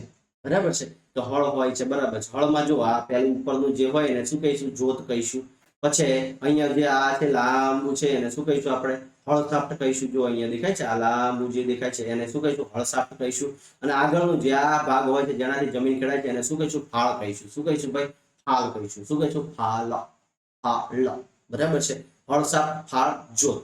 એટલે કે ખેડૂતના બે બળદો છે, પાછળ ખેડૂત તમને દેખાય છે. આ ઉપરનું આડું લાકડું છે એને આપણે શું કહીશું? જોત. પછી આ ઊભું લાકડું છે એને શું કહીશું? હળસાફ્ટ. અને આ જે આ છે એને શું કહીશું? ફાળ કહીશું. શું કહીશું ભાઈ? ફાળ કહીશું. ચલો હવે આપણે હળના અંદર જઈએ. એ બેઝિક વસ્તુ તો આપણે સમજ્યા, પણ હવે આપણે ટેક્સ્ટ બુક શું કહે છે એના વિશે આપણે સમજીએ કે પ્રાચીન સમયથી હળનો ઉપયોગ ભૂમિના ખેડાણ માટે, પાકમાં ખાતર ભેળવવા માટે, નીંદણને દૂર કરવા માટે તથા માટીને ઉપર નીચે કરવા માટે થાય છે. એટલે કે અહીંયા સુધી આપણને ખબર પડી કે હળનો ઉપયોગ શેના માટે થાય છે? કે પ્રાચીન સમયથી હળનો ઉપયોગ ભૂમિના ખેડાણ માટે, પાકમાં ખાતર ભેળવવા માટે, નીંદણને દૂર કરવા માટે, માટીને ઉપર નીચે કરવા માટે થાય છે. જોજો હા, હળનો ઉપયોગ શેના માટે થાય? ભૂમિને ખેડાણ, પાકમાં ખાતર ભેળવવા માટે, નીંદણને દૂર કરવા માટે અને જમીનને ઉપર નીચે કરવા માટે થાય છે. આ ઓજાર લાકડાનું બનેલું હોય છે જેને બળદની જોડ અથવા તો અન્ય પ્રાણીઓ બળદ દ્વારા વપરાય છે અને અન્ય બીજા કયા પ્રાણીઓ વપરાય છે? ઘોડા અને ઊંટની સહાયથી ખેંચવામાં આવે છે. આ હળની કોના મદદથી? તો કે મોસ્ટ ઓફ 99.99% તો બળદથી જ ખેંચવામાં આવે છે. પણ જો બળદ હાજર ના હોય તો ઘોડાથી અને ઊંટથી પણ ખેંચવામાં આવે છે. કે જ્યાં આસાનીથી બળદ ના જોવા મળતા હોય એ જગ્યાએ ઘોડા અથવા તો ઊંટની મદદથી પણ આ હળને ખેંચવામાં આવે છે. તેમાં લોખંડની મજબૂત ત્રિકોણાકાર પટ્ટી આવેલી હોય છે તેને શું કહે છે? ફાળ કહે છે. આ ત્રિકોણાકાર પટ્ટી હોય છે એને શું કહે છે? ફાળ કહે છે. અને હળનો મુખ્ય ભાગ લાંબા લાકડાનો બનેલો હોય છે તેને હળસાફ્ટ કહે છે. આપણે આ હળસાફ્ટ કહે છે. અને તેના એક છેડા પર હેન્ડલ હોય છે તથા બીજા છેડે જોત હોય છે. એક છેડા પર શું હોય છે? હેન્ડલ હોય છે, આ પકડવાનું હેન્ડલ હોય છે. અને બીજા છેડા પર શું હોય છે? જોત હોય છે. અને જોત સાથે જોડેલા હોય છે જેને બળદની ગરદન ઉપર રાખવામાં આવ્યું છે. જો આ બળદની ગરદન પર રાખેલું છે, બરાબર છે. જોતને બળદની ગરદન પર રાખેલું હોય છે. એક જોડ બળદ અથવા તો એક માણસ હળને સરળતાથી ચલાવી શકે છે. તો હળને ચલાવવા માટે એક જોડ બળદ અને એક ખેડૂત હોય છે, એક માણસ હોય છે. કે જો એક જોડ બળદ એટલે કે એક અને બે બળદ અને એક ખેડૂત હોય છે અને હળને સરળતાથી ચલાવી શકે. હાલના સમયમાં લોખંડના હળ ઝડપથી લાકડાના દેશી હળની જગ્યા લઈ રહ્યા છે. અત્યારના શું? કે લોખંડના હળ આવી ગયા છે. પહેલા મોસ્ટ ઓફ હળ શેના હતા? કે લાકડાના હતા. અત્યારે શું છે? લાકડાની જગ્યાએ શું જોવા મળે છે? કે લોખંડ જોવા મળે છે. ક્લિયર થયું? હળ વિશે ખબર પડી? તો હળ પહેલું તો કે હળનો ઉપયોગ ભૂમિના ખેડાણ, પાકની અંદર ખાતર ભેળવવા માટે, નીંદણને દૂર કરવા માટે અને જમીનને ઉપર નીચે એટલે કે ઉપર નીચે પોચી કરવા માટે થાય. મુખ્યત્વે હળ શેનું બનેલું હોય છે? કે લાકડાનું બનેલું હોય છે. હળને શેના વડે ખેંચવામાં આવે છે? કે બળદ વડે અથવા તો બળદ ના હોય તો ઘોડા અને ઊંટ વડે ખેંચવામાં આવે છે. હળનો મુખ્ય ભાગ ત્રિકોણાકાર જે હોય છે એને આપણે શું કહે છે? ફાલ કહીએ છીએ. બીજું એ ફાલ શેના સાથે જોડાયેલી હોય છે? હળસાફ્ટ વડે જોડાય છે, લાંબુ લાકડા જેવું હોય છે. બીજું શું હોય છે? જોત હોય છે. એ જોત શેના પર?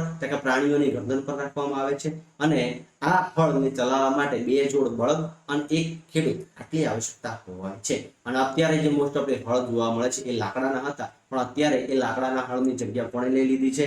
કે લોખંડે લઈ લીધી છે. તો હળ વિશે આપણે આટલું યાદ રાખવાનું હતું કે તમને પરીક્ષામાં પૂછે હળ વિશે સમજાવો. 3 માર્કનો પ્રશ્ન હોય તો આ બધું જ તમારે લખવું પડે. 2 માર્કનો પ્રશ્ન હોય તો એ પ્રમાણે લખવું પડે. જો 1 માર્કનો પ્રશ્ન હોય તો 2 મુદ્દા લખવા પડે. 2 માર્કનો પ્રશ્ન હોય તો ઓછામાં ઓછા તમારે 4 મુદ્દા લખવા પડે. 4 થી વધારે લખવા પડે તો ઓછામાં ઓછા 4 તો આવવા જ જોઈએ. એ જ રીતે 3 માર્કનો પ્રશ્ન હોય તો તમારે ઓછામાં ઓછા 6 મુદ્દા થવા જોઈએ. 6 મુદ્દાથી વધારે લખવાનું, 6 મુદ્દાથી ઓછું ક્યારે પણ લખવાનું નથી. એટલે કે આ બધા જ મુદ્દા આપણે તૈયાર કરવાના થશે. ચલો હવે થોડા આગળ વધીએ. હવે શું આવે છે? ખરપિયો. શું આવે છે ભાઈ? ખરપિયો. શું આવે છે? ખરપિયો.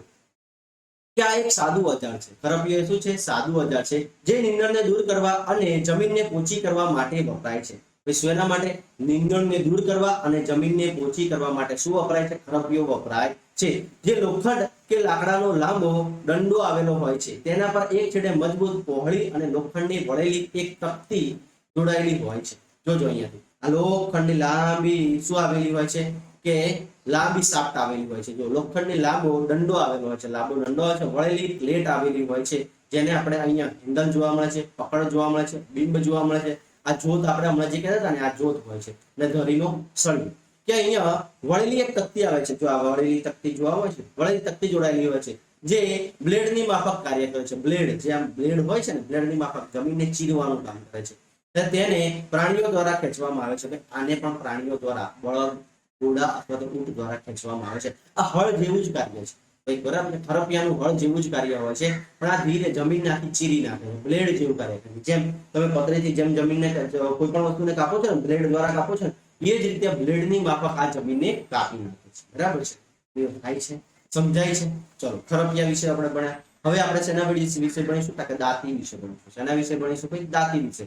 કે આજના સમયમાં ખેતરની ખેડ ટ્રેક્ટર દ્વારા સંચાલિત દાંતી વડે કરવામાં આવે છે. શેના વડે કરવામાં આવે છે? દાંતી વડે. કેમ? કે અત્યારે પ્રાણીઓ જોડે એટલી બધી પ્રાણીઓ આસાનીથી મળી જતા નથી. લોકો એટલી બધી મજૂરી કરવા માટે તૈયાર નથી. એટલે કે અત્યારની ટેકનોલોજીના આધારે દાંતીનો ઉપયોગ કરવામાં આવે છે. આજના સમયમાં ખેતરની ખેડ ટ્રેક્ટર દ્વારા સંચાલિત દાંતી એટલે કે કલ્ટિવેટર વડે કરવામાં આવે છે. કલ્ટિવેટરના ઉપયોગથી શ્રમ તથા સમય બંનેનો બચાવ થાય છે. જો આ કલ્ટિવેટર બરાબર છે. કલ્ટિવેટર દ્વારા અત્યારે શું થાય છે? આમાં જો ખેડૂત તો છે ને, બરાબર છે, ખેડૂત તો છે પણ અહીંયા બળદ હતા. તમને બધાને ખબર હશે કે આ સાધન ટ્રેક્ટર છે એ બળદ કરતા તો વધારે જ ચાલે. એટલે કે અહીંયા સમય અને શ્રમ બંનેની બચત થશે. અહીંયા બેઠા બેઠા પેલું ચાલીને ખેડવાનું હતું. બેઠા બેઠા સારું કામ લાગે કે ચાલીને? તો આપણે બધા જોઈએ છીએ બેઠા બેઠા કામ કરવાનું હોય તો સારું લાગે. બરાબર છે?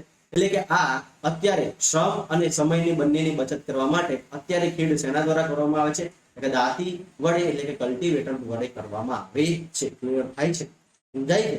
તો એનાથી આપણે આગળ જઈએ. હવે શું આવે છે? વાવણી. શું આવે છે? વાવણી. વાવણી એટલે શું?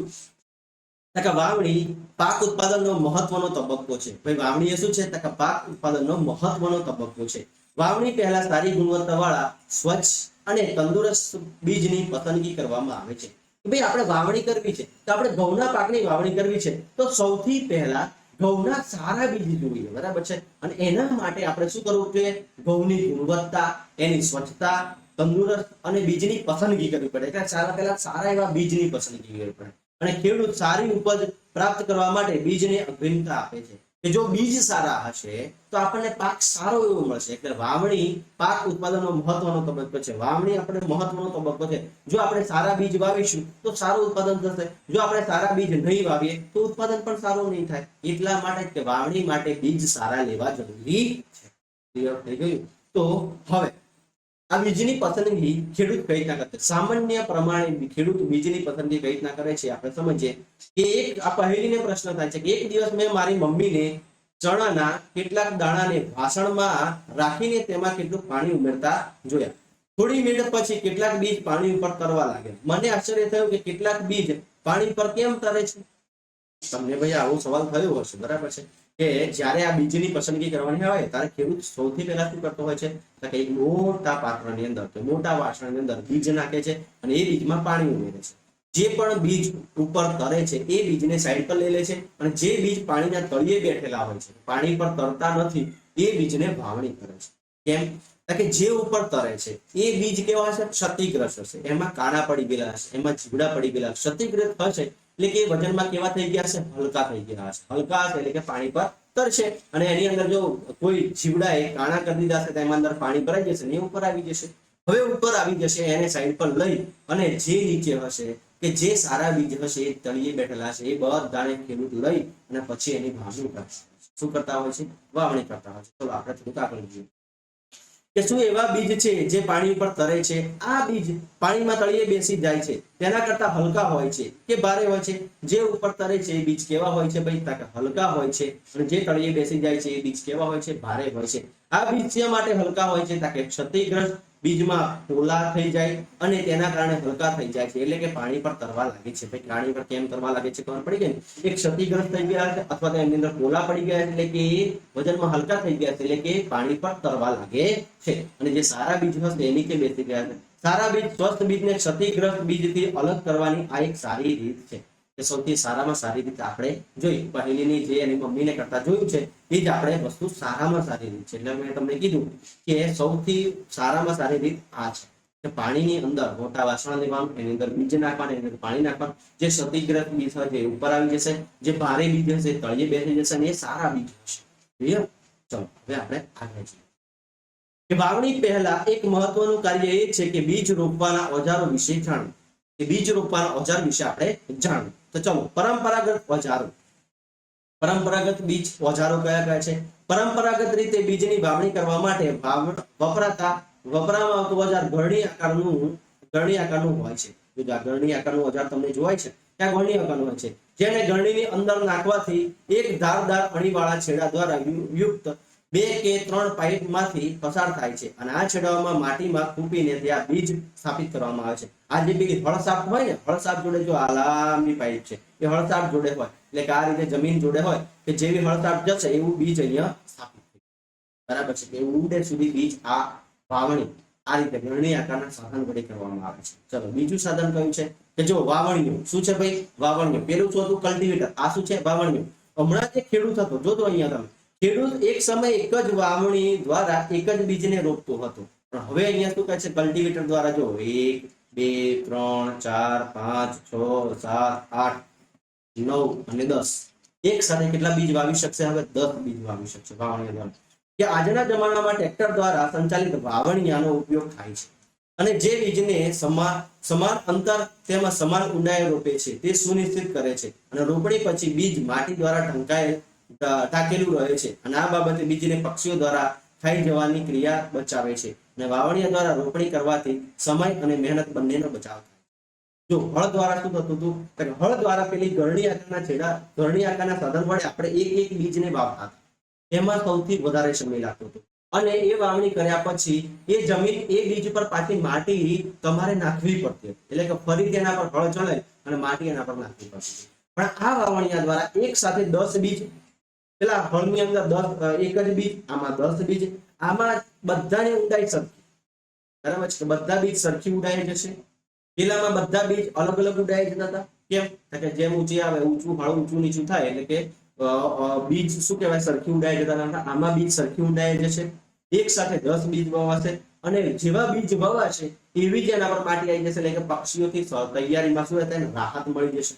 તો આમાં સમય અને બળ બંને શ્રમ બંનેનું શું થશે? બચત થશે. એટલે કે અત્યારના જમાનામાં આપણે વાવણી શેના દ્વારા કરીએ છીએ? વાવણીયા દ્વારા કરવામાં આવે છે. ચલો હવે કે મારી શાળા નજીક નર્સરી છે. મેં જોયું કે છોડને નાની નાની કોથળીઓમાં રાખેલો હોય છે. તે કોથળીઓમાં કેમ રાખવામાં આવે છે?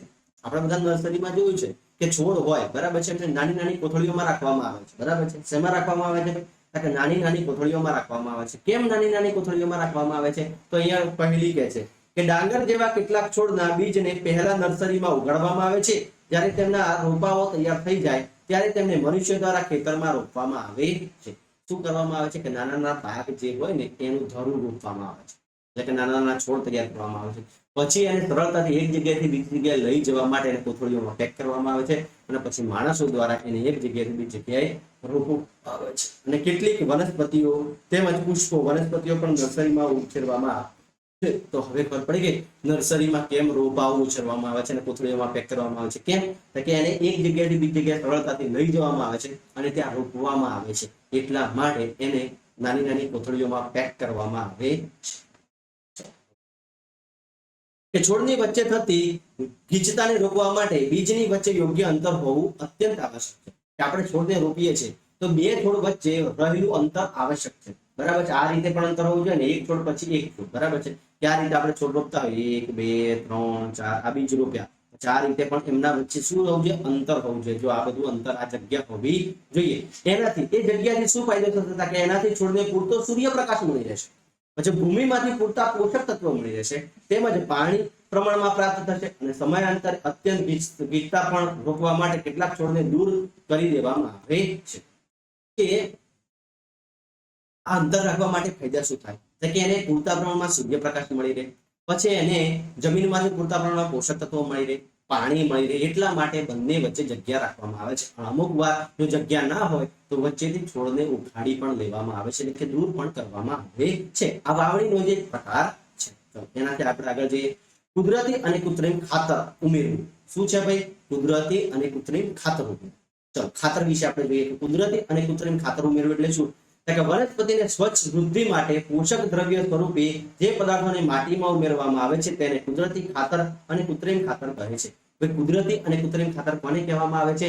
કે વનસ્પતિની સ્વચ્છ વૃદ્ધિ માટે, તો વનસ્પતિની સ્વસ્થ વૃદ્ધિ માટે પોષક દ્રવ્યો સ્વરૂપે જે પદાર્થોને માટીમાં ઉમેરવામાં આવે છે તેને કુદરતી અથવા તો કૃત્રિમ ખાતર કહે છે. શું કહે છે ભાઈ? કુદરતી અથવા તો કૃત્રિમ ખાતર કહેવામાં આવે છે. ફરીથી એક વનસ્પતિની સ્વસ્થ વૃદ્ધિ માટે પોષક દ્રવ્ય સ્વરૂપે જે પદાર્થને માટીમાં ઉમેરવામાં આવે છે, જે પદાર્થને માટીમાં ઉમેરવામાં આવે છે તેને કુદરતી ખાતર અથવા તો કૃત્રિમ ખાતર કહે છે. ચલો ખાતર કોને કહે છે અહીંયા તમને બધાને માહિતી મળી ગઈ હશે.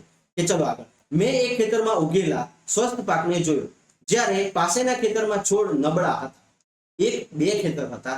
એક ખેતરમાં પાક કમ્પ્લીટ સ્વસ્થ અવસ્થામાં હતા અને બીજા ખેતરમાં પાક કેવા હતા? નબળા હતા. શા માટે કેટલાક છોડ અન્ય છોડની સરખામણીમાં વધારે સારી રીતે વૃદ્ધિ પામેલા ન હતા? કારણ કે જે છોડ નબળા હતા એને વૃદ્ધિ સારી રીતે થઈ શકી નહોતી, એ છોડને પૂરતા પ્રમાણમાં ખાતર અથવા તો પોષક દ્રવ્યો મળી રહ્યા નહોતા. શું મળતા નહોતા? પોષક દ્રવ્યો મળ્યા નહોતા, એટલા માટે એની વૃદ્ધિ નબળી હતી. કેવી હતી? નબળી હતી. અને જે છોડ કમ્પ્લીટ, એમની વૃદ્ધિ કમ્પ્લીટ હતી, એ છોડને પૂરતા પ્રમાણમાં પોષક દ્રવ્યો મળી રહ્યા હશે. બરાબર છે. તો ચલો હવે આપણે જોઈએ કે ભૂમિ પાકને જોજો, ભૂમિને પાકને ખનિજ પોષક દ્રવ્યો પ્રદાન કરે છે. કે ભૂમિ પાકને શું કરે છે? કે જમીન પાકને ખનિજ દ્રવ્યો, પોષક તત્વો પ્રદાન કરે છે અને આ પોષક તત્વો પાકની વૃદ્ધિ માટે આવશ્યક છે. પોષક દ્રવ્યો શું છે ભાઈ? કે જમીન, એટલે કે જે જમીનની અંદર પોષક દ્રવ્યો હોય છે એ પાકની વૃદ્ધિ માટે આવશ્યક છે. બરાબર છે. કે જો પાકને પૂરતા પ્રમાણમાં પોષક દ્રવ્યો મળશે તો એની વૃદ્ધિ સારી એવી થશે. શું થશે? સારી એવી થશે. કે કેટલાક ક્ષેત્રમાં ખેડૂતો ખેતરમાં એક પછી બીજો પાક ઉછેરે છે અને ખેતર ક્યારે વાવણી કર્યા વિનાનું પડતર છોડવામાં આવતું નથી. અને કલ્પના કરો કે પોષક દ્રવ્યોનું શું થતું હશે. કે આપણે ઘરે જોતા હોઈએ છીએ કે અત્યારે આપણી આસપાસ ઉત્પાદન વધારે કરવાની લાલચમાં ખેડૂતો શું કરે છે? એક પાક લે છે, એની લણણી કરે, તૈયારીમાં બીજો પાક, બીજા પાકની લણણી કરે, તૈયારીમાં ત્રીજો પાક. પહેલા જમાનામાં શું કરતા? એક પાક લીધા પછી 2-3 મહિના સુધી જમીનને પડી રહેવા દે, એટલે કે એની અંદર નવા પોષક દ્રવ્યોનો ઉમેરો થાય. હવે શું કરવામાં આવે છે? પાક લેવામાં આવે છે, ફરીથી બીજો પાક લઈ લેવા છે. જમીનને પડતર રહેવા દેવામાં આવતી નથી. એટલે કે જમીનમાં જે પોષક દ્રવ્યો ફૂટી ગયા છે એની પૂર્તિ થવાનો જમીનને સમય મળતો નથી. શું? કે જમીનને પૂરતો સમય મળતો નથી. કે જમીનને પડતર રહેવા દેવામાં આવશે. જો પડતર છોડવામાં જો જમીનને આવે તો એની અંદર જે પોષક દ્રવ્યો, કે ઘઉંનો પાક લેવામાં આવે છે તો ઘઉં બધા પોષક તત્વોને જમીનમાંથી શોષી લીધા છે, પછી એને પડતર રહેવા દેવામાં આવે, 2-3 મહિના સુધી એને પડતર રહેવા દેવામાં, એની અંદર પાછા પોષક દ્રવ્યોની પૂર્તિ થાય છે, પાછા એની અંદર પોષક દ્રવ્યો મળે છે. પણ હવે શું કરવામાં આવે છે? ઘઉંનો પાક લઈ લીધો એટલે તૈયારીમાં બીજો બાજરીનો પાક લેવામાં આવે, બાજરી લઈ લે છે ફરી ડાંગરનો પાક કરવામાં આવે, ડાંગર લઈ લે છે ફરી મકાઈ કરવામાં આવે. આ જ રીતે સળંગ પાક એક પછી એક પાક લેવામાં આવે છે, એક પછી એક પાક લેવામાં આવે છે. એટલે કે જમીનને શું કહેવાય? કે પડતર છોડવામાં આવતી નથી. એના લીધે જમીનની અંદર પોષક દ્રવ્યો ઘટી જાય છે. શું થાય છે ભાઈ? પોષક દ્રવ્યો ઘટી જાય છે. અને પાકને સતત ઉગાડવાથી માટીમાંથી પોષક દ્રવ્યો ઓછા થઈ જાય છે. શું થઈ જાય છે? પાકને સતત લેવાથી જમીનમાંથી આપણને સ્વાભાવિક છે પોષક દ્રવ્યો ઓછા થઈ જશે. આથી ખેડૂતને ભૂમિની અંદર પોષક તત્વો પુનઃ પૂરા પાડવા માટે ખેતરની અંદર કુદરતી ખાતર ઉમેરવું પડે છે. અને આ ક્ષતિને પૂરી કરવા માટે ખેડૂત ખેતરમાં કુદરતી ખાતર આપે છે. ભાઈ હવે ખાતર કેમ આપીએ છીએ ખબર પડી ને? કે વધારે પાક લેવા માટે, એ પોષક દ્રવ્યોની પૂર્તિ કરવા માટે ખેડૂત શું કરે છે? જમીનની અંદર કુદરતી ખાતર આપે છે અને આ પ્રક્રિયાને ખાતર આપવાની ક્રિયા કહે છે. આ પ્રક્રિયાને આપણે કઈ પ્રક્રિયા કહીએ છીએ? ખાતર આપવાની ક્રિયા કહીએ છીએ. યોગ્ય અથવા તો અપૂરતા કુદરતી ખાતર આપવાથી છોડ નબળા પડી જાય છે. કે જો યોગ્ય કુદરતી ખાતર નહીં આપવામાં આવે અથવા તો ઓછું કુદરતી ખાતર આપવામાં આવશે તો પણ છોડ કેવા થશે? નબળા થશે. કેવા થશે? નબળા થશે. ચલો હજી થોડુંક આપણે વિગતવાર જોઈએ કે કુદરતી ખાતર એ કાર્બનિક જૈવિક પદાર્થ છે. ભાઈ કુદરતી ખાતર એ કેવો છે? જૈવિક પદાર્થ છે. કેવો છે? કાર્બનિક જૈવિક પદાર્થ છે જે વનસ્પતિજન્ય અથવા તો પ્રાણીજન્ય વિઘટનથી પ્રાપ્ત થાય છે. ભાઈ કુદરતી ખાતર આપણે ક્યાંથી મેળવીએ છીએ? કે વનસ્પતિજન્ય અને પ્રાણીજન્ય કચરામાંથી આપણે શું મેળવીએ છીએ? કુદરતી ખાતર મેળવતા હોઈએ છીએ. ખેડૂત વનસ્પતિ તેમજ પ્રાણીજન્ય કચરાને ખુલ્લા સ્થળોએ એક ખાડામાં એકઠા કરીને તેનું વિઘટન થવા દે છે અને વિઘટન કેટલાક સૂક્ષ્મજીવો દ્વારા થાય છે અને આ વિઘટિત પદાર્થને કુદરતી ખાતરના સ્વરૂપે ઉપયોગમાં લેવામાં આવે છે. ભાઈ કુદરતી ખાતર કઈ રીતના બને છે? તો આપણે બધાને જ ખબર છે કે ભાઈ કુદરતી ખાતર કઈ રીતના કરવામાં આવે છે. તો કે ખેડૂત શું કરે છે? એના ઘરની નજીક એક ઊંડો ખાડો ગોળે છે. ઊંડો ખાડો હોય છે.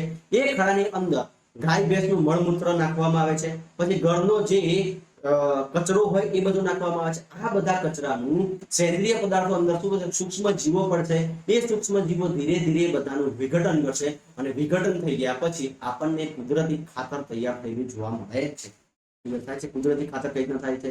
કે ગાય ભેંસનું છાણ હોય એ ગોબર હોય બધું એક જગ્યાએ નાખવાનું, ઊંડા ખાડાની અંદર નાખવાનું. પછી ઘરનો જે પ્રાણીજન્ય કચરો હોય એ બધું અંદર નાખવાનું. પછી ઘરનો જે શાકભાજીનો કચરો હોય એ અંદર નાખવાનું. આ બધાનું તેની અંદર પછી ધીરે ધીરે સૂક્ષ્મ જીવો આવશે. એ સૂક્ષ્મ જીવો ધીરે ધીરે બધાનું વિઘટન કરશે. વિઘટન થઈ ગયા પછી એને આપણે રહેવા દઈશું એટલે શું બની જાય છે? ફર્સ્ટ ક્લાસ મજાનું કુદરતી ખાતર તૈયાર થઈ જાય છે. બરાબર છે. આ કુદરતી ખાતરમાં તમને એક પણ રૂપિયાનો ખર્ચો થયો જેવું લાગ્યો ખરો કે જેમાં તમારે પૈસા નાખવા પડ્યા હોય? ના. જે કચરો આપણા ઘરનો જે નકામો કચરો હતો એને જ આપણે એનો જ ઉપયોગ કરીને આપણે શું બનાવી દીધું? કુદરતી ખાતર. તો હવે આમાં કોઈ ખર્ચો ખરો? કે ના. ચલો હવે આપણે આગળ જોઈએ કૃત્રિમ ખાતર. અને કૃત્રિમ ખાતરનો ખર્ચો તમારે જોવાનો. બરાબર છે.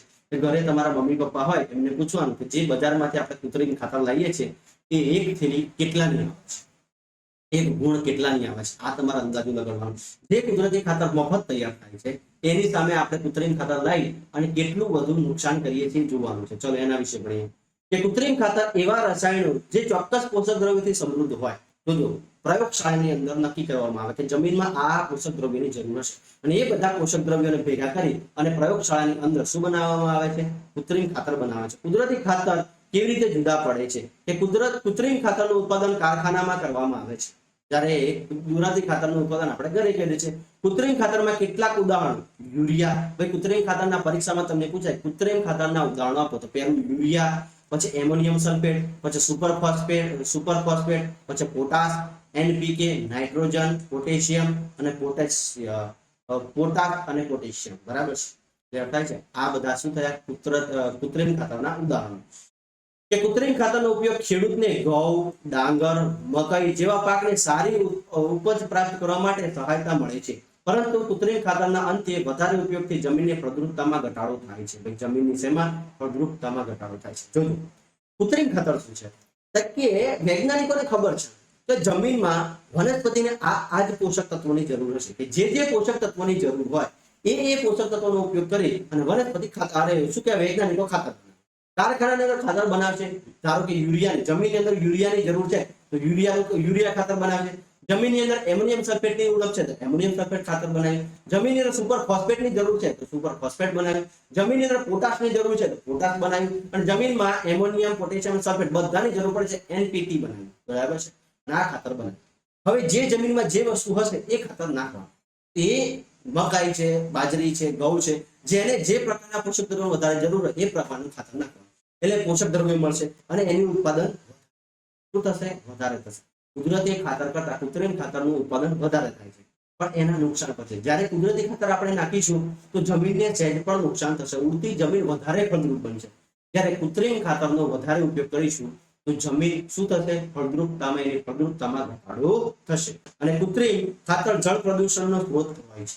આપણે ખેતરમાં કઈ રીતે પાણી છોડીએ છીએ તો એ પાણી પછી બીજી જગ્યાએ જશે. એ જળ પ્રદૂષણનો પણ સ્ત્રોત છે કે જળને પ્રદૂષણ પણ કરે છે.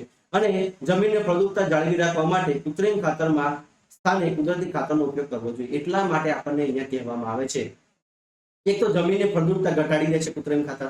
એ જમીનની ફળદ્રુપતા જાળવી રાખવા માટે આપણે જમીનની અંદર શું નાખવું જોઈએ? તાકે કુદરતી ખાતર વાવવું જોઈએ, અથવા તો બે પાક વચ્ચે ખેતરને વાવ્યા વગર પડતર રાખવું જોઈએ. જો જમીનની ફળદ્રુપતા આપણે જાળવી રાખવી હોય તો એક પાક લીધા પછી આપણે જમીનને થોડા દિવસ પડતર રહેવા દેવી જોઈએ, અથવા તો એની અંદર કુદરતી ખાતર નાખવું જોઈએ, પણ કૃત્રિમ ખાતર નાખવું જોઈએ નહીં. કેમ? કે કૃત્રિમ ખાતર નાખવાથી જમીનની ફળદ્રુપતા ઘટી જાય છે. શું ઘટી જાય છે ભાઈ? કે જમીનની ફળદ્રુપતામાં ઘટાડો થાય છે. ક્લિયર થાય છે? કુદરતી ખાતર અને કૃત્રિમ ખાતર વચ્ચેનો ભેદ તમને હવે સ્પષ્ટ થઈ ગયો હશે. તો હવે આપણે થોડુંક હજી વધારે ભણીએ કે કુદરતી ખાતરનો ઉપયોગ જમીનનું બંધારણ સુધારે છે. ભાઈ કુદરતી ખાતર શું કરે છે?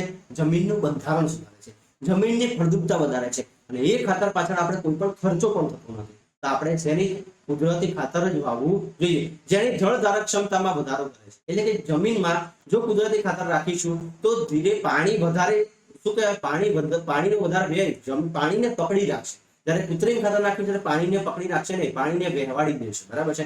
એટલે પાણીની જળ ધારણ ક્ષમતામાં પણ ઘટાડો થશે અને જમીનમાં પોષક દ્રવ્યોની પૂર્તિ કરે છે. કુદરતી ખાતર શું કરે છે?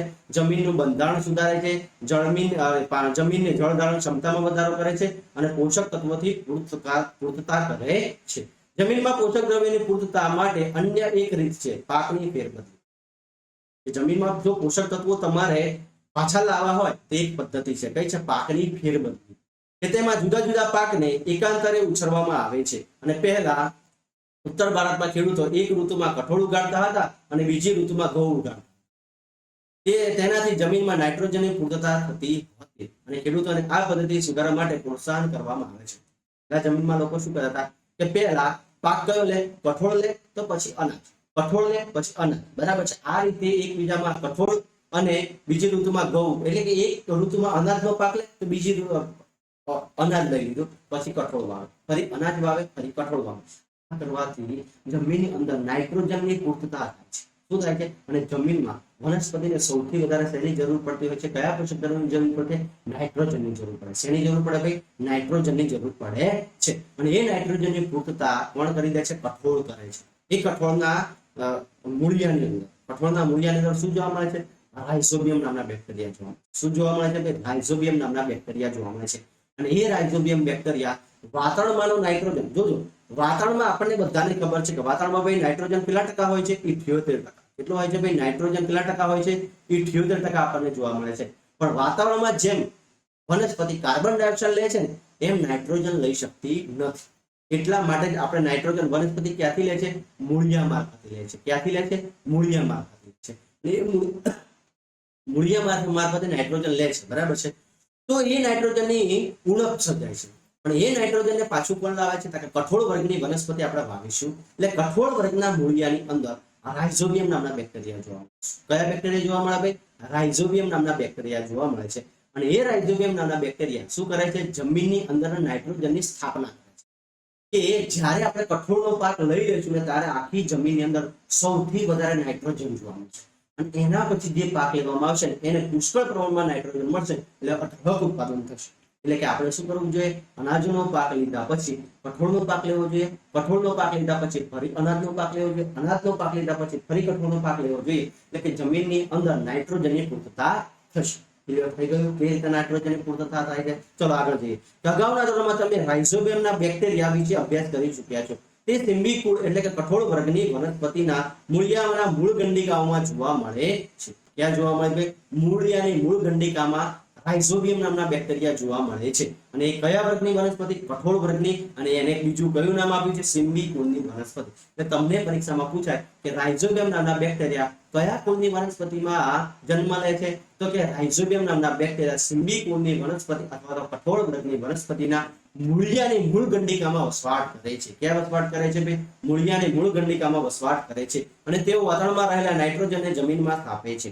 વાતાવરણમાં રહેલો જે નાઇટ્રોજન છે આ 78% એને જમીનમાં સ્થાપવાનું કાર્ય કોણ કરે છે? કે રાઇઝોબિયમ નામના બેક્ટેરિયા કરે છે. ક્લિયર થઈ ગયું? આ રાઇઝોબિયમ વિશે તમે 7મા ધોરણમાં પણ અભ્યાસ કરી ચૂક્યા છો. હવે થોડુંક આગળ વધીએ. ચલો અહીંયા કૃત્રિમ ખાતર અને કુદરતી ખાતર વચ્ચેનો તફાવત આપણને આપેલો છે. ના તફાવત તમારી પરીક્ષામાં મોસ્ટ ટાઈમથી સાબિત થશે કે કૃત્રિમ ખાતર અને કુદરતી ખાતર. કયું છે ભાઈ? કૃત્રિમ ખાતર અને કુદરતી ખાતર. કે કૃત્રિમ ખાતર એ માનવ સર્જિત અકાર્બનિક ક્ષાર છે. શું છે ભાઈ? કૃત્રિમ ખાતર એ માનવ નિર્મિત અકાર્બનિક ક્ષાર છે. જ્યારે આ બાજુ કુદરતી ખાતર એ પ્રાકૃતિક પદાર્થ છે. કેવો પદાર્થ છે ભાઈ? પ્રાકૃતિક પદાર્થ છે તે જે છાણ તેમજ વનસ્પતિઓના અવશેષોના વિઘટનથી પ્રાપ્ત થાય છે. જોજો, કૃત્રિમ ખાતર એ માનવ નિર્મિત અકાર્બનિક ક્ષાર છે. કેવું છે ભાઈ? માનવ નિર્મિત અકાર્બનિક ક્ષાર છે. જ્યારે કુદરતી ખાતર એ પ્રાકૃતિક પદાર્થ છે જે છાણ તેમજ વનસ્પતિઓના અવશેષોનું વિઘટનથી પ્રાપ્ત થાય છે. ચલો, કૃત્રિમ ખાતર કારખાનામાં તૈયાર થાય છે. ભાઈ કૃત્રિમ ખાતર ક્યાં તૈયાર થાય છે? કે કારખાનામાં તૈયાર થાય છે. કુદરતી ખાતર એ ખેતરમાં તૈયાર કરી શકાય છે. કૃત્રિમ ખાતર ક્યાં તૈયાર થાય છે? કારખાનામાં. જ્યારે કુદરતી ખાતર ક્યાં તૈયાર કરવામાં આવે છે? ખેતરમાં તૈયાર કરવામાં આવે છે.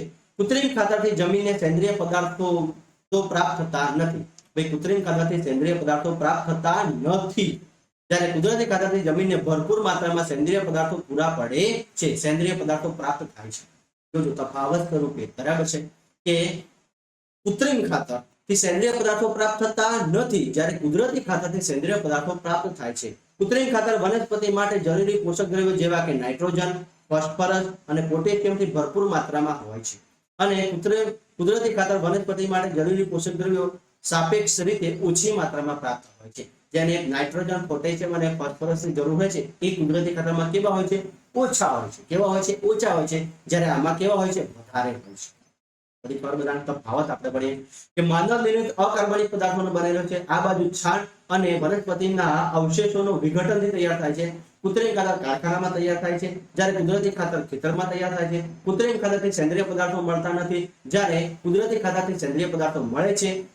કૃત્રિમ ખાતરની અંદર નાઇટ્રોજન, પોટેશિયમ અને ફોસ્ફરસ ભરપૂર હોય છે, જ્યારે કુદરતી પદાર્થની અંદર આ પદાર્થોની ઉણપ સર્જાય છે. સમજાયું?